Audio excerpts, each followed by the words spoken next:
ফটিকছড়ি উপজেলা বিবিরাট বাজার এলাকাবাসী, আসসালামু আলাইকুম ওয়া রাহমাতুল্লাহি ওয়া বারাকাতুহু। আমার অনেক কষ্টের ব্যথা নিয়ে একটু ছোটোখাটো একটা লাইভে আসলাম।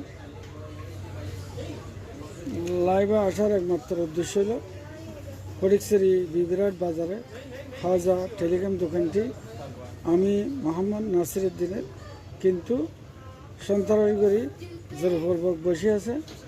বিগত সরকারের আমলের নেতাদের সহযোগিতা নিয়ে সন্ত্রাসী বাদশাহ আলম বসে আছে।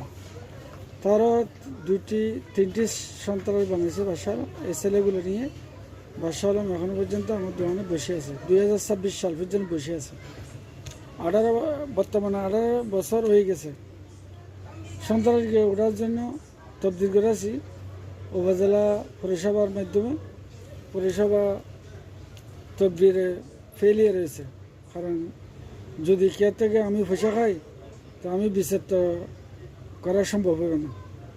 তখন বিচারদাতা বলছে তোমাদের ফ্যামিলিগত ব্যাপার, আমি করতে পারবো না। তো আমার বাবা অন্যায় করবো, আমার ছেলে বাবার থেকে বিচার পাবো না।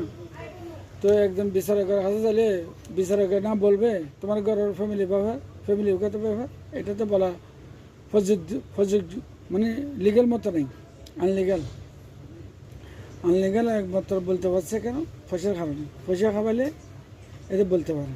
আমি পয়সা খাওয়াইতেছি না, পয়সা দিনে সেদিন আমার পক্ষে রায় আসে না। কেন? উনি তো জনগণের বোর্ডে নির্বাচিত একজন মানুষ ছিল, উনি বিচার করতে পারে না, তো আমি খার কাছে যাবার। তো আমি শপথ দিছি, মনের ভিতর বহুত আশা ভরসা নিয়ে বসে আছি। ইনশাল্লাহ বিএনপি সরকার আসবে। বিএনপি সরকার আসলে আমি ইনশাল্লাহ সঠিক বিচার পাবো। নামজারি আমার, খাজানা আমি দিই, কতিয়ান আমার, দলিল ভাঙনা আমার, সবগুলো আমার। কিন্তু বাদশাহ আলম সন্ত্রাসী জোরপূর্বক বসে আছে। দাঙ্গা হাঙ্গামা ফাসাদ করে বিভিন্ন রকমের কৌশলগতভাবে বসে আছে। কিন্তু কৌশলগতভাবে কেন?